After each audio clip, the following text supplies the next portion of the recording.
Cada antiga série de Jogos Olímpicos é uma história de triunfos ou de vexames. Qual é o exemplo que cidades norte-americanas podem dar ao Rio? Los Angeles, em 84, é um bom referencial de organização privada e o projeto deu lucro.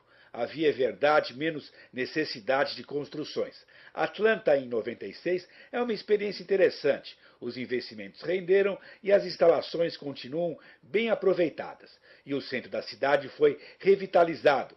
Primeiro mundo nem sempre acerta. Basta ver Montreal 76 na própria América do Norte, sinônimo de custos descontrolados. Até hoje, o imposto sobre cigarro em Quebec serve para pagar a conta olímpica.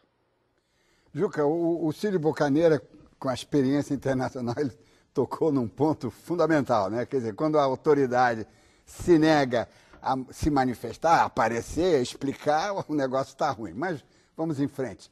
Mas ele disse também, e é isso que eu queria perguntar a você, sobre os orçamentos. Quer dizer, a Olimpíada de Londres já está, os orçamentos já estouraram. Como é que se controla uma coisa dessa? Quer dizer, você faz uma previsão e, de repente, essa previsão não se materializa. E como é que se faz, Juca? Pois é, Diniz, eu acho que aí existem dois aspectos, no mínimo. Um aspecto que todos nós conhecemos, não é? Quando a gente, por exemplo, faz uma reforma que seja na casa da gente. Invariavelmente, não é? A obra não é entregue no prazo e não custa aquilo que foi orçado. A gente sabe que é assim. Quando a gente vê que em Londres já triplicou, a gente lembra, e é uma das razões pelas quais eu fui contra o Rio 2016, a gente lembra que 2 anos atrás, veja bem, não estou dizendo 30 anos atrás, nem 50 anos atrás.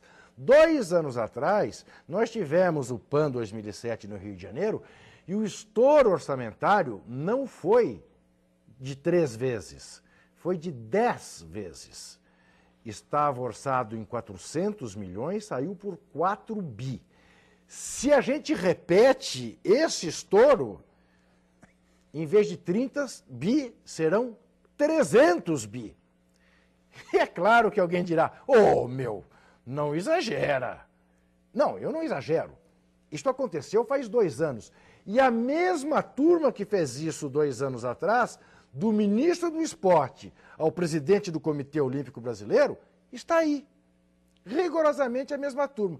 Mudaram o prefeito do Rio e o governador do Rio. Sobre o prefeito do Rio, eu lembro que ele tem como secretário de esporte alguém que ele era o principal acusador, quando ainda tucano e na oposição, que é o Chiquinho da Mangueira, que terá sob suas vistas, por exemplo, a reforma, mais uma reforma do Maracanã. Neste Rio que o Globo mostrou no domingo, metade das escolas públicas não tem quadras.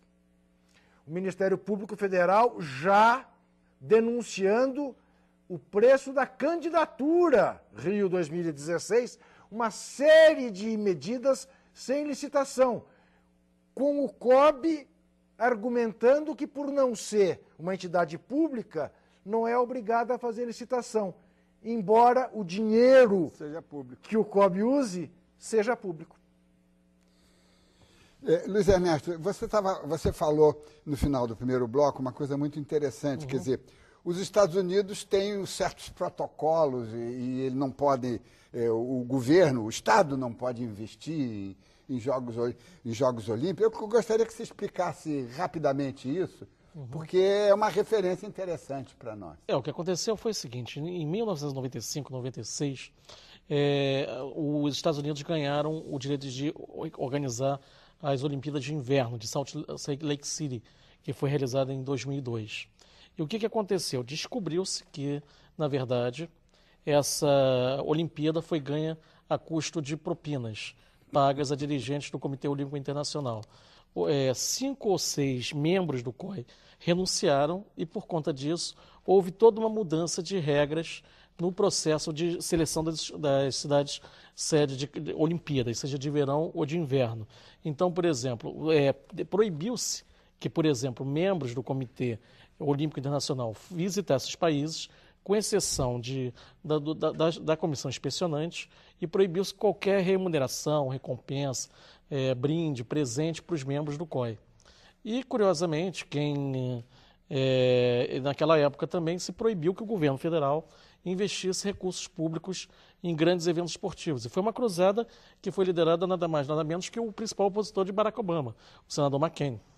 Quer dizer, significa que talvez, pode-se inferir, que o Obama não se interessou tanto porque ele não tem caixa para investir. Existe um limite, né? O limite que o governo federal americano poderia investir seria justamente em segurança pública, né? Porque é atribuição federal, combate ao terrorismo, aparelhamento de forças públicas. Agora, não pode deixar de esquecer que havia também uma grande resistência, inclusive da população de Chicago. Sim.